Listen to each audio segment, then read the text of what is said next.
인사합니다. 할렐루야 샬롬 하고, 사무엘은 아직도 참 자고 싶은가 보지? 할렐루야 샬롬 하고 인사합니다. 할렐루야 샬롬 샬롬 샬롬 샬롬 샬롬 샬롬. 하나님 사랑합니다. 여러분 저 안에서 사랑합니다. 오늘 로마서 10장 1절에서 4절. 잘하시는 말씀이죠. 형제들아, 내 마음에 원하는 바와 하나님께 구하는 바는 이스라엘을 위함이니 그들로 구원을 받게 하려 함이라. 내가 증언하노니 그들이 하나님께 열심히 있으나 올바른 지식을 따른 것이 아니니라.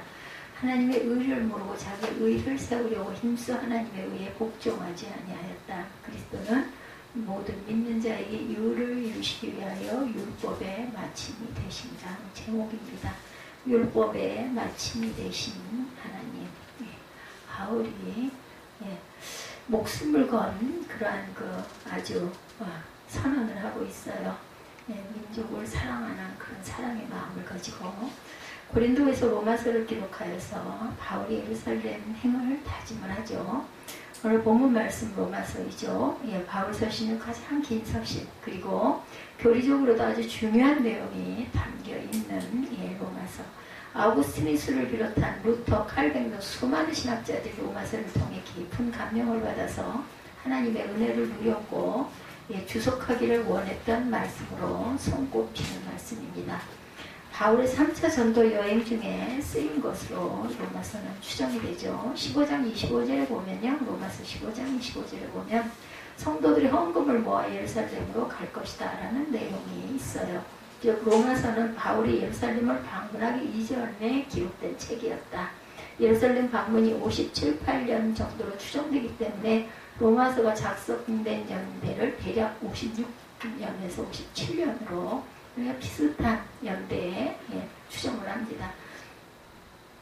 바울의 3차 전도 여행의 그 지도 예전에 본 그 기억도 나는데 제가 참 지도 부분을 잘 못 봐요. 근데 그래도 열심히 신학교 다니면서 외우고 들여다보고 했죠.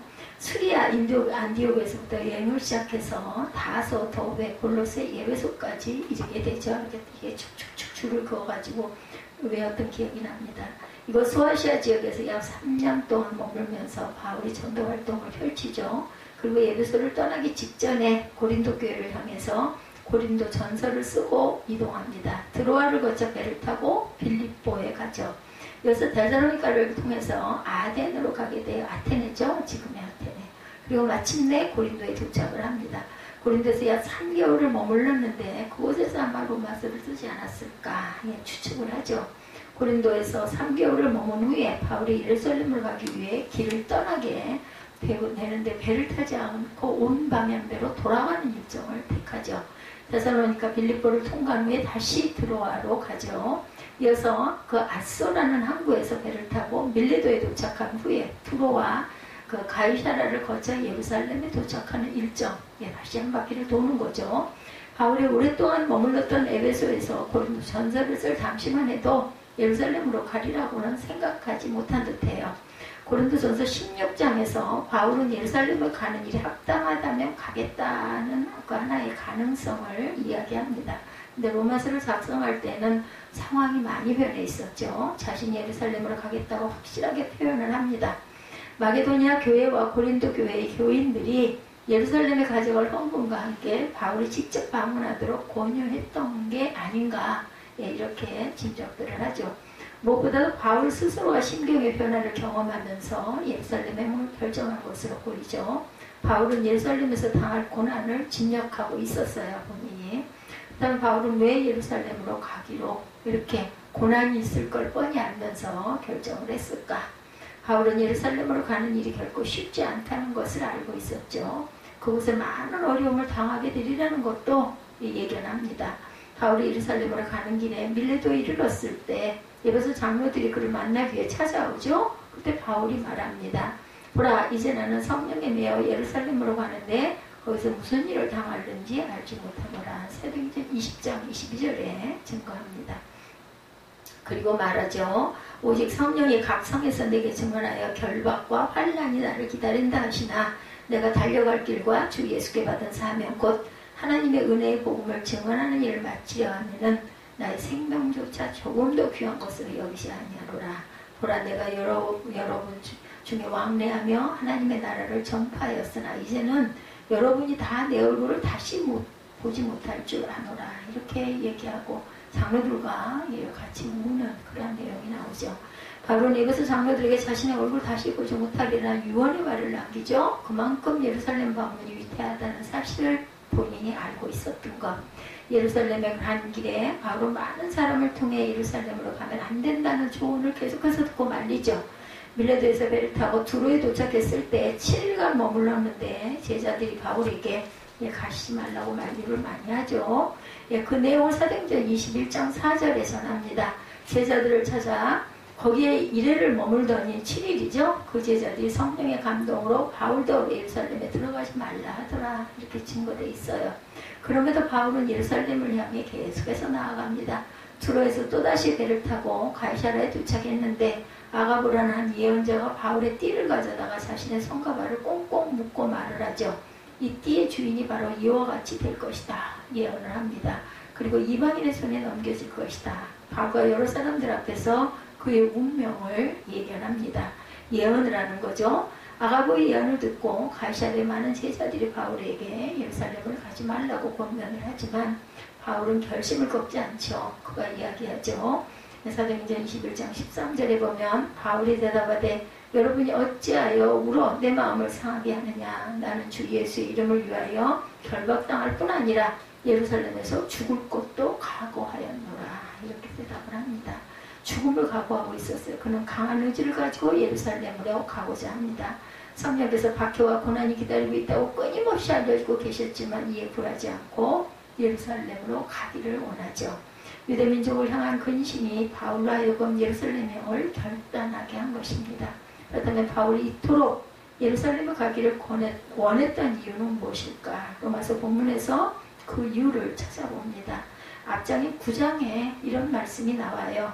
9장 그 1절에서 3절을 보면 내가 그리스도 안에서 참말을 하고 거짓말을 아니하노라. 나에게 큰 근심이 있는 것과 마음에 그치지 않는 고통이 있는 것을 내 양심이 성령 안에서 나와 더불어 증언하노니 나의 형제 곧 골육의 친척을 위하여 내 자신이 저주를 받아 그리스도에게서 끊어질지라도 원하는 바로라. 제가 이 말씀의 은혜를 많이 받았어요. 내가 끊어질지라도 내가 저주를 받아서 그리스도에게 끊어질지라도 내 친척 고륙이 은혜 받고 변화되기를 원한다. 이런 그 아주 간절한 소망이 있습니다. 바울에게는 민족을 향한 근심이 있었고 형제와 친척을 향한 큰 근심이 있었어요. 이 사람들을 구원해야 할 텐데 이런 사명. 로마서를 쓰면서 자신 안에 있는 민족을 향한 안타까움이 더 커졌을 수도 있을 겁니다.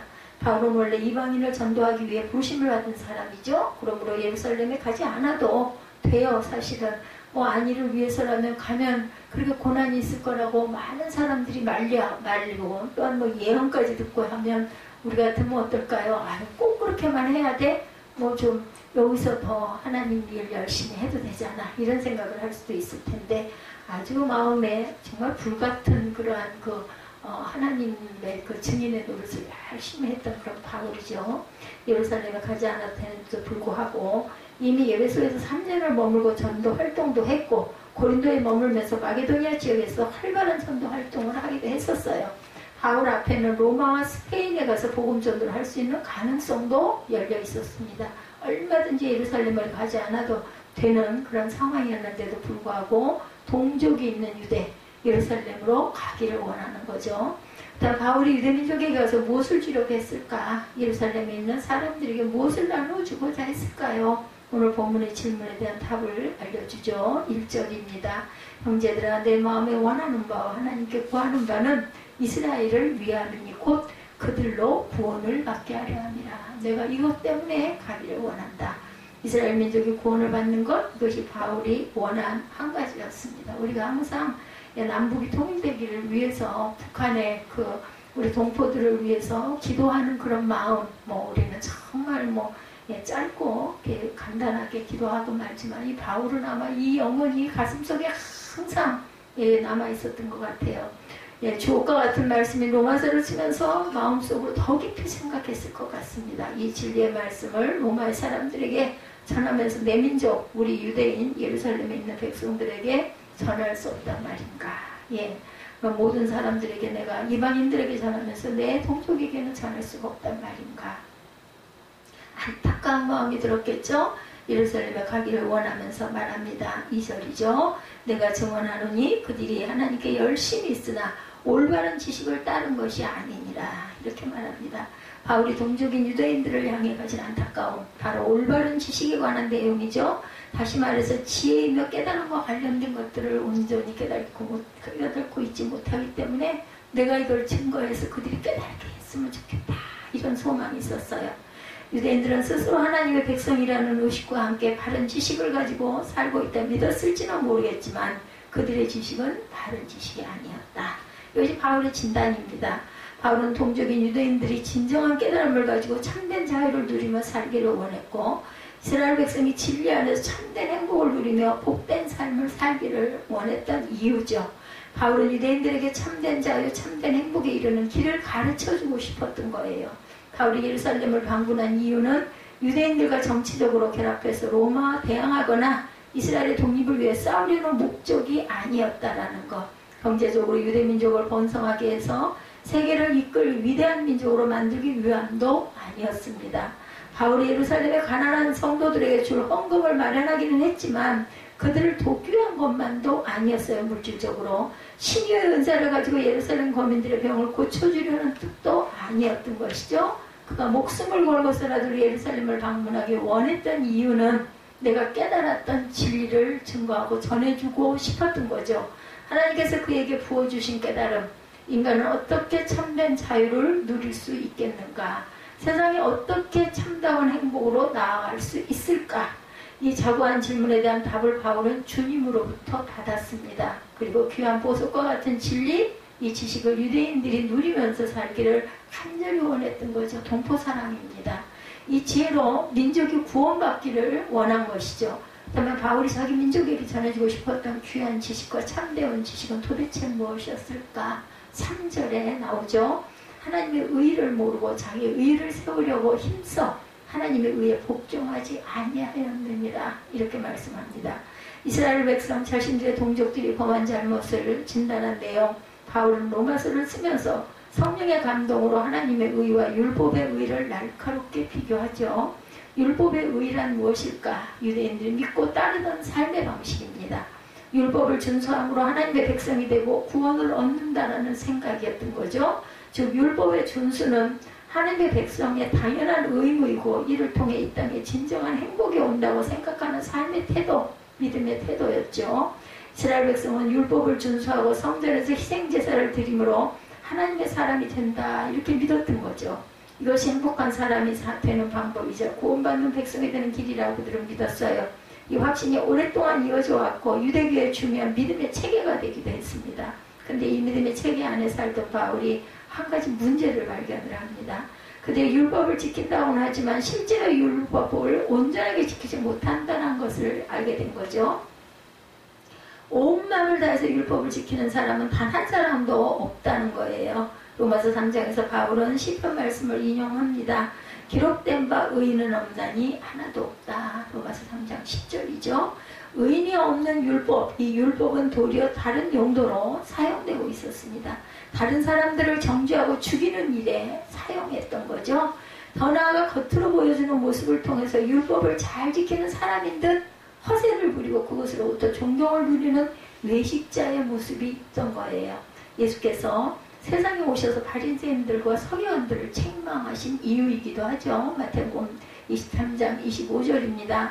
화 있을진저 외식하는 서기관들과 바리새인들이여 잔과 대접을 겉은 깨끗이 하되 그 안에는 탐욕과 방탕으로 가득하다.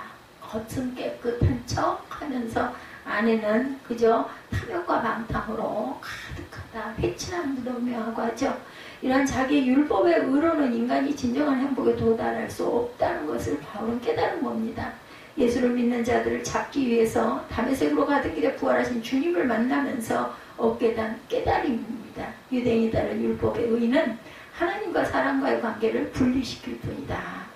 바울은 율법에 충실한 자였어요. 원래는 율법을 어기는 사람을 잡아들이는데 누구보다도 열성적이었던 사람입니다. 그런 그가 율법을 지키고 죄인들을 정죄하기 위해서 다메섹으로 가던 중에 부활하신 주님을 빛 가운데서 만나죠. 엎어지면서 다메섹 선산에서. 그리고 뜻밖의 소리를 듣습니다. 주여 누구십니까? 하고 질문했을 때 나는 내가 박해하는 예수다. 이 음성을 듣게 되는 거죠. 율법을 지키던 그의 열심이 도리어 하나님을 박해하는 방향에 서 있다는 사실을 그는 깨닫게 되죠. 참된 진리와는 반대 방향으로 치닫고 있던 바울이 그 자리에 멈춰서서 회심을 합니다.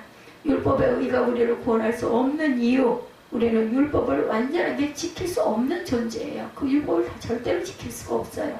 세상 어느 누구나 하나님 앞에서 율법을 완전하게 지킬 수는 없을 것이고 심지어 사람 앞에서도 온전한 자가 한 명도 없는 거죠.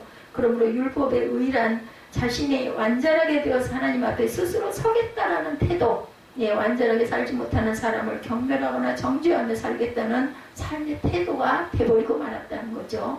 이러한 태도는 개인적으로는 자신을 올가매고 정신을 피폐하게 하고 외식주의자로 만들어버리고 맙니다. 그러다 보니 뭐가 돼요? 거짓된 자가 되죠. 자꾸 거짓을 하게 됩니다. 나도 모르게. 사회적으로는 다른 이들을 정죄하고 죽이는 모습으로 나타납니다. 이것이 율법의 의라는 거죠. 잘못된 부분들이 있으니까 정죄를 하는 거 당연하다고 생각을 하지만 본인은 그걸 지키느냐는 거죠.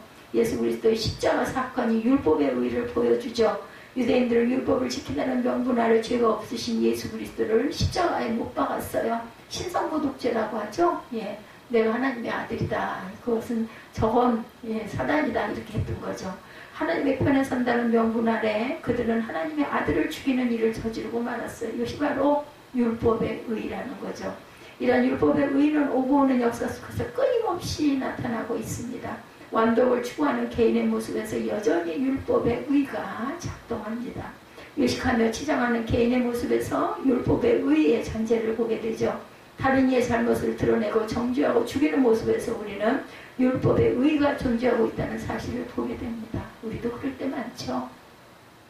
자꾸 남의 티가 자꾸 보여요. 보이다 보면 저거 틀렸는데 막 이렇게 판단하게 되고 정죄하게 되는 거. 쉬운 얘기로 얘기했을 때 너는 안 그러냐 그러면 나는 그 부분은 안 그래도 딴 부분이 잘못된 부분이 반드시 누구에게나 있는 거죠. 그렇기 때문에 용서하고 사랑해야 된다고 예수께서 말씀을 하신 거죠. 외식하며 치장하는 개인의 모습에서 율법의 의의 잔재가 이렇게 나타났다는 거죠. 다른 이의 잘못을 드러내고 정죄하고 죽이는 모습에서 율법의 의가 존재하고 있다는 사실, 오늘날에도 율법의 의는 여전히 작동합니다.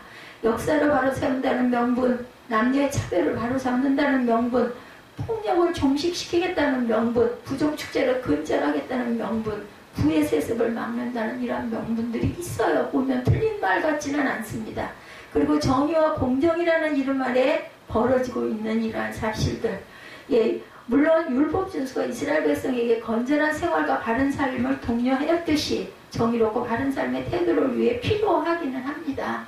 그래서 면죄부 그 혁명이 일어났을 때 95개 조항을 써붙인 거기에 보면은 면죄부를 통해서 당연히 잘못했으니까 죄사해 주는 것들을 맡았던 사제들, 그런 사람들은 어떻게 했어요? 발은 틀렸으니까 그 면죄부를 그렇게 해놓고는 네 죄를 사했다 하고 얼마를 받잖아요. 그 분량대로. 그걸 가지고 어떤 하나님의 나라에 귀하게 쓴 게 아니라 인마의 포켓을 한 게 문제인 거죠. 계속해서 면죄부들을, 그것들 때문에 종교혁명이 일어난 거죠. 자신도 제대로 지키지 못하는 것을 들이대면서 다른 사람을 죽이려는 태도는 세상을 결코 행복하게 만들 수 없다는 것입니다. 서로 죽이고 죽이는 결국은 그 안에서 모두가 죽는 양상이 되고 말죠. SNS를 조금만 잘못된 글을 올려도 정죄의 댓글로 도배되는 사회는 결코 행복할 수가 없다는 것. 정의로운 사회를 추구하는 보이지만 그 속에는 분노가 있고 살의가 존재할 뿐이라는 것. 그래서 바울은 예루살렘의 유대인들에게 하나님의 의를 제대로 전합니다. 바울은 율법의 의가 아닌 하나님의 의를 자신의 민족에게 알려주기를 아주 간절히 소망을 했던 거죠. 하나님의 의란 인간의 부족함에도 하나님께서 예수 그리스도를 통하여 이루어지신 참된 사랑의 의입니다. 인간은 스스로의 힘으로 율법을 지켜낼 수가 없고 그것을 아신 하나님께서 죄 없으신 유일한 아들 예수를 이 땅에 보내셔서 우리의 형벌을 대신 지게 하심으로 우리를 구원해 주셨죠. 은혜입니다. 은혜. 우리가 자격이 있어서 구원받은 자는 하나도 없어요. 하나님의 은혜로 우리는 구원을 받은 거죠. 우리 자신이 해낸 것이 아니라 하나님께서 우리에게 값없이 주신, 거저 주신 은혜인 겁니다. 그러므로 하나님의 의는 희생으로 시작되고 용서로부터 주어지고 사랑 안에서 주어지는 것. 그래서 우리 또한 이렇게 실천하고 살아가야 된다라는 것. 희생하고 용서하고 사랑하는 그런 은혜를 우리도 끼치면서 살아요. 왜냐? 받았으니까. 값없이 받았으니까. 내 가장 가까운 내 형제, 내 이웃, 그렇죠? 이렇게 자꾸 사랑하면서 이해하고 용서하는 그런 믿음들이 돼야 된다는 거죠. 부족함에도 불구하고 우리를 받아주셨고 죄인임에도 불구하고 용서해 주시는 것. 하나님의 의가 나타날 때, 용서가 살아날 때 이 세상이 희망의 세상, 소망의 세상이 된다는 것입니다. 요즘에 진정한 사과라는 표현이 많이 등장하고 있지만 용어조차도 잘못 사용한다면 정죄의 용어가 될 수 있음을 주의 깊게 보게 됩니다. 용서는 예수 그리스도의 십자가, 바로 그곳에서부터 시작이 되는 거죠. 나 같은 죄인 살리신 그 은혜 놀라와 라고 하는 그 자리에서부터 왜 나를 사랑하시는가 라는 물음에서부터 하나님의 의는 시작됩니다. 그래서 나도 너를 정죄하지 않겠다는 단계로 나아가는 거죠. 이것이 바로 하나님의 의입니다. 바울이 자신의 민족을 사랑하고 그들에게 꼭 전하고 싶었던 진리, 복음입니다. 목숨까지 내어놓으면서 이스라엘 백성에게 알려주고 싶었던 참된 번영의 길, 복음의 길, 행복의 길, 참된 지혜, 이것을 전하고 싶었던 바울의 마음. 우리가 항상 3.1절 때가 되면은 예배를 아주 대단하게 드리는 걸 제가 방송에서 종종 봅니다. 그래서 벌써 이제 100여 년이 훌쩍 넘었죠. 믿음의 성도들이 그토록 원했던 것이 무엇이었을까? 왜? 그죠? 그 총칼 앞에, 그죠? 태극기 하나 들고, 그냥 찌르면 푹 찌르면 죽잖아요. 그런데도 뛰어나갔을까? 16살 된 유한순 열사 같은 그런 아주 어린 소녀도 두려움 없이 달려나갔을까? 나라를 구원하기 위한, 그죠? 평화의 전쟁이었죠. 대한민국만으로 자유가 주어지지 않았어요. 태극기를 들고 거리로 나갔지만 자유민주주의라는 체제만으로 완전한 번영은 이루어지지도 않습니다. 온 백성이 하나님의 의를 알아 용서를 받아들이고 사랑으로 하나가 될 수 있을 때, 그렇게 참된 진리에 이룰 수 있을 때에만 이 나라는 진정히 살만한 나라가 된다는 것이죠. 참된 자유가 있는 나라, 번영하는 나라가 될 수 있다. 율법의 의만으로는 결코 이룰 수 없는 나라입니다. 고난과 죽음을 예상하면서도 동족의 바른 지식을 전하며 민족의 살기를 제시했던 바울처럼 우리가 정말 통일을 위해서 북한이 우리가 생각하는 것보다 그렇게 못 살지 않는다라는 이야기도 일부에서 들리긴 하지만, 분명한 것은 우리들처럼 이렇게 자유롭게 누리면서 살고 있지 않은 건 사실인 것 같아요. 저는 내용을 잘은 모르지만 귀결로 들리는 소리를 들어보면 반대적인 얘기도 많이 나오지만 정확한 것은 자유가 없는 것만은 사실인 것 같습니다. 교회를 세우고 싶다고 교회를 마음대로 세울 수 없잖아요. 그쪽에는 예배를 드리고 싶다고 예배를 마음대로 드릴 수가 없어요. 그러니까 오죽이 나오면 숨죽여서 숨어서 밤중에 이불을 뒤집어 쓰고 그 라디오를 그래서 선교의 도구로 하나씩 10,000원이면 산다면서요. 그런 것들을 많은 사람들에게 나눠주기도 하죠. 그걸 가지고 정말 귀에다 리시버를 꽂고 듣는, 그러면서 예배를 드리는 그런 사람들 다 그렇게들 드리는 거니 우리가 얼마나 자유롭습니까? 이렇게 넓은 데서 누가 뭘 할 사람 없이 예배 드릴 수 있는 거 정말 은혜고 축복이라는 생각을 합니다. 민족을 살리는 길, 그분의 의를 세상에 전하는 주님의 귀한 저와 여러분들이 되셔야 할 줄로 믿습니다. 추우시면 뒤에 끄셔도 됩니다. 제가 이걸 못 누르고 있어요.